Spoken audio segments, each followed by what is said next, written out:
Hello friends, welcome to my YouTube channel. दोस्तों, आज का टॉपिक है आईएफएस वर्सेस आईएएस, यानी कि foreign officer versus administrative officer. दोस्तों, पहले तो मैं बता दूं, इन दोनों के लिए ही आपको यूपीएससी का एग्जाम देना पड़ता है, जो कि एक अच्छा खासा टफ एग्जाम होता है दोस्तों। लेकिन बाकी की कुछ कंपैरिजन मैं करूंगा इन दोनों जॉब्स के ऊपर। तो स्टार्ट करते हैं दोस्तों। पहली बात तो, अगर आप एक आईएफएस ऑफिसर बनते हैं तो आप बाहर जाके, यानी कि फॉरेन में जाके, जैसे कि यूरोप, कनाडा, यूएस, जापान जाके रहेंगे, और वहाँ पे बिग सिटी यानी कि बड़े शहर में रहेंगे। टोक्यो, मेलबर्न, लंदन, इस टाइप के बड़े शहर में रहेंगे जहाँ पे इंडियन एम्बेसी है।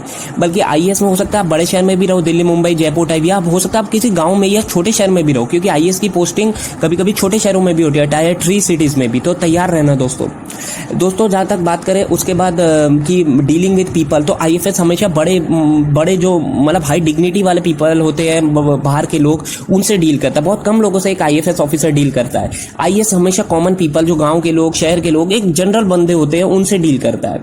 पॉलिटिकल प्रेशर, तो दोस्तों सबको पता है आईएएस में पॉलिटिकल प्रेशर काफी है। आईएफएस में कोई भी पॉलिटिकल प्रेशर नहीं है दोस्तों। आईएएस को एक घर मिलता है, आईएफएस दोनों को एक घर और कार जरूर मिलती है आने जाने के लिए, ट्रांसपोर्ट सिस्टम, लेकिन एक गार्ड नहीं मिलता, सिक्योरिटी गार्ड एक आईएफएस को। बल्कि आईएएस को सिक्योरिटी गार्ड भी मिलता है और एक नीली बत्ती वाली गाड़ी भी मिलती है। उसके बाद सैलरी की बात करें तो दोस्तों आपकी आईएफएस में ज्यादा सैलरी होती है कंपेयर टू आईएएस। लेकिन दोस्तों, जहां करप्शन की बात करें, अगर आप बहुत ही करप्टेड हैं तो आईएएस में करप्शन के चांसेस ज्यादा होते हैं कंपेयर टू आईएफएस। पर दोस्तों, मैं आपको कहूंगा करप्शन मत करना, क्योंकि आप पकड़ा गए तो आपकी नौकरी चली जाएगी।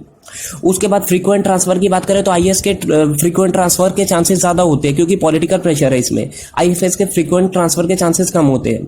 लेकिन दोस्तों, फैमिली लाइफ की बात करें तो एक आईएफएस की फैमिली लाइफ उतनी अच्छी नहीं हो सकती, क्योंकि दोस्तों मान लीजिए अगर आप 3 साल ऑस्ट्रेलिया में, फिर 3 साल आप जापान चले गए, फिर 3-4 साल बाद आप चले गए चाइना, तो आपके जो बच्चे हैं उनकी पढ़ाई बहुत बुरे तरीके से हैम्पर होगी। बल्कि आईएएस का एक ही देश में रहेगा, भले स्टेट उसकी ट्रांसफर होती रहेगी, लेकिन पढ़ाई तो ऑलमोस्ट सेम रहेगी। तो वो आप थोड़ा ध्यान में रखना। आईएएस दोस्तों ऑल इंडिया सर्विसेज है, आईएफएस सेंट्रल सर्विसेज है, जो कि ऑल इंडिया सर्विसेज से नीचे आती है। उसके बाद दोस्तों, अगर आप आईएफएस बनते हैं, आपको बाहर की लैंग्वेज सीखनी पड़ेगी। मान लीजिए आप जर्मनी में आपकी पोस्टिंग होती है, फर्स्ट पोस्टिंग, तो आपको जर्मन लैंग्वेज जरूर सीखनी होगी, कंपलसरी है।